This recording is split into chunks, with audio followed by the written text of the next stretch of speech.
प्रिय विद्यार्थियों, न्यू राज coaching classes के इस ऑनलाइन और डिजिटल प्लेटफॉर्म पे आप सभी विद्यार्थियों का हार्दिक अभिनंदन व स्वागत है। हो चुका है आगाज रण का, अब आपको कमर कसनी है क्योंकि आपकी एग्ज़ाम की जो बीएसटीसी की तैयारी कर रहे हैं, जिनका सपना है शिक्षक बनने का, उनके पास मात्र और मात्र 20 दिन है।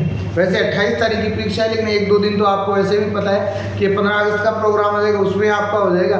तो इसलिए मैं चाहता हूँ कि आप निश्चित रूप से अभी लग जाओ। आज से लेके आपके साथ में मैं 25 दिन तक लगातार कंटिन्यू बना रहूँगा। पहले आपको पॉलिटिकल साइंस, फिर आपको आर्ट एंड कल्चर, फिर आपको शिक्षण, जो आपके टीचिंग एप्टीट्यूड वाला पार्ट है, सारा करवाने का प्रयास होगा। आप तो हमारे चैनल को प्यार दिया करो, स्नेह दिया करो और हम तक कि हम लोगों को और ज़्यादा प्रोत्साहन। और जितने भी लोग वीडियो देखते हैं उनसे मेरा निवेदन है, हम आपके लिए तब इतना अच्छा काम कर रहे होते हैं तो आप वीडियो को शेयर, लाइक और हमारे यूट्यूब चैनल को सब्सक्राइब जरूर किया करो। अब आ गया हो आज का हमारा जो पॉलिटिकल साइंस के जो टॉपिक है, उसमें से बीएसटीसी में तुम्हें एक टॉपिक पढ़ना पड़ता है राज्यपाल। कौन सा टॉपिक पढ़ता है तुम्हें? राज्यपाल। अब इस राज्यपाल का संबंध किससे है, क्या है, प्रश्न कैसे है, ये किसने इसको सोने की चिड़िया कहा था, कौन से भाग में है, क्या राज्यपाल को हटाया भी जा सकता है, कौन से संविधान संशोधन के माध्यम से राज्यपाल एक राज्य से दूसरे राज्य में जा सकता है, इन सभी पहलुओं के ऊपर विस्तार पूर्वक चर्चा करने वाला हूँ आज। देखो, पहली बात तो ये आती है कि कोई भी व्यक्ति जब राज्यपाल बनता है, मैं कहता हूँ पॉलिटिकल साइंस में 2-3 बातें कॉमन होती हैं कि मान लो जैसे ये व्यक्ति है, ठीक है, हमने माना ये व्यक्ति है और इसको राज्यपाल बनाना है। अब इसके पास पहली चीज़ तो होनी चाहिए, इसके पास योग्यता होनी चाहिए, योग्यता होनी चाहिए। दूसरी चीज़, इसके अंतर्गत हमारे संविधान में कोई ना कोई तो ऐसा आर्टिकल या कोई ना कोई तो ऐसा भाग होगा जो राज्यपाल से क्या है, संबंधित है, तभी तो बढ़ेगा। उसके बाद में इस व्यक्ति को शपथ कौन दिलाएगा, इसको कितने पैसे मिलेंगे, काम के वेतन कितना मिलेगा, फिर ये जब बढ़ भी जाएगा तो ये काम क्या करेगा, ये सारी चीज़ हमारे दिमाग में होनी चाहिए, तभी हमारे ये टॉपिक बहुत अच्छे से समझ में आएगा। अब देखो, पहला प्रश्न बहुत बार परीक्षा में पूछा जाता है कि राज्यपाल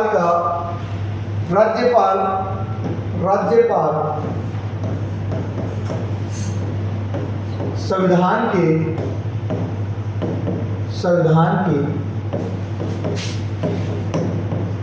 किस भाग में है, भाग में।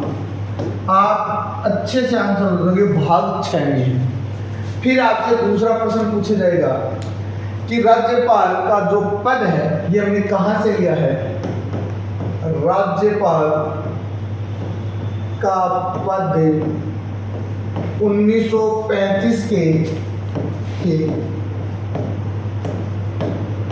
अधिनियम से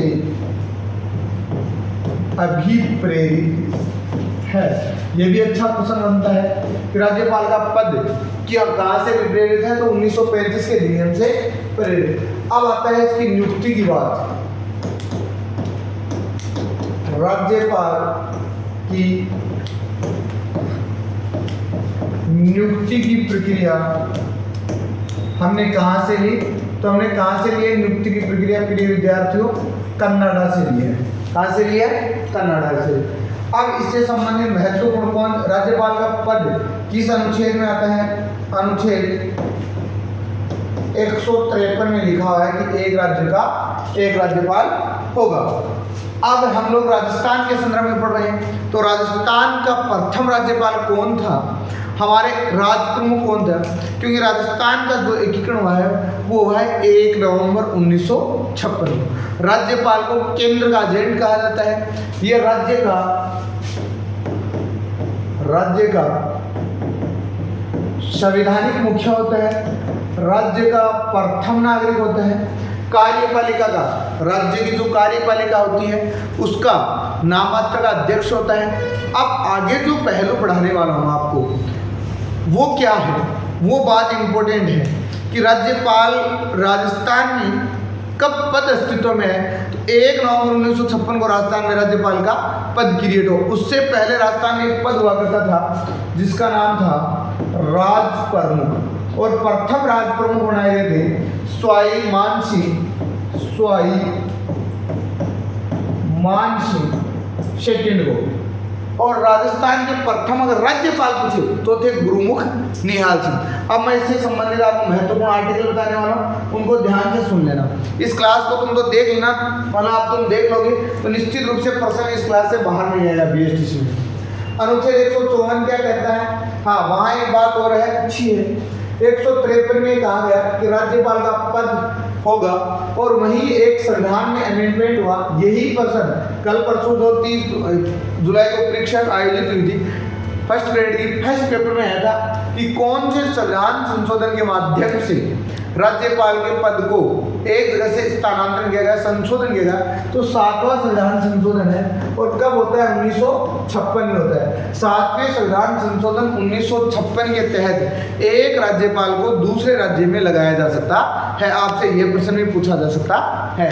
आगे बाद में है कि राज्य की कार्यपालिका शक्तियां किसमें नहीं होती हैं? राज्यपाल में नहीं होती। इसका प्रयोग अपने अधीनस्थों के माध्यम से करता है। आपसे कोई प्रश्न पूछेगा परीक्षा में कि राज्य कार्यपालिका की समस्त शक्तियां राज्यपाल में नहीं होती हैं, किस आर्टिकल के तहत होती है? अनुच्छेद 154 के तहत होती है। अब इसको अपॉइंट कौन करता है? नियुक्ति कौन करता है? अनुच्छेद 155 कहता है इसको नियुक्ति, राज्यपाल की नियुक्ति कौन करता है? राष्ट्रपति करता है।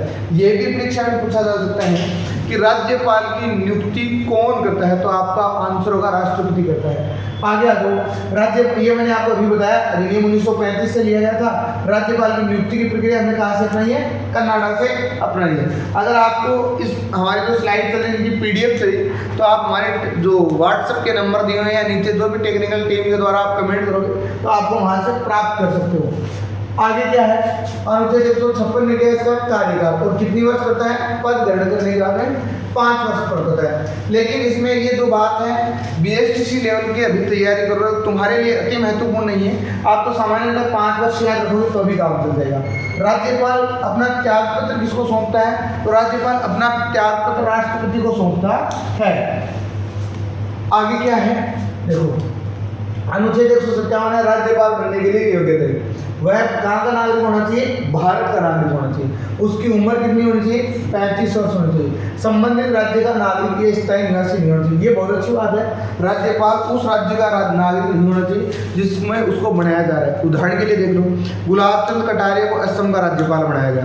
कलराज मिश्र जो राज्य के अपने राजस्थान के नहीं है, इसका स्पष्ट उदाहरण आप, क्योंकि वहाँ फिर अगर ऐसा किया जाता है तो राज्य की राजनीति प्रभावित होती है। अनुच्छेद 158 में इसकी पद और शर्त है। यह संसद या विधानमंडल का सदस्य नहीं होना चाहिए। यह शर्त है, कंडीशन है कि राज्यपाल का आप फॉर्म भरोगे तो आप इसमें नहीं होने चाहिए। लाभ के पद स्वीकार नहीं करोगे। यदि राज्यपाल एक राज्य से दूसरे राज्यपाल उसको वेतन कार्य का निर्धारण कौन करेगा? उसको वेतन देने का काम राष्ट्रपति करता है। आगे आगे क्या है? अनुच्छेद 168 में क्या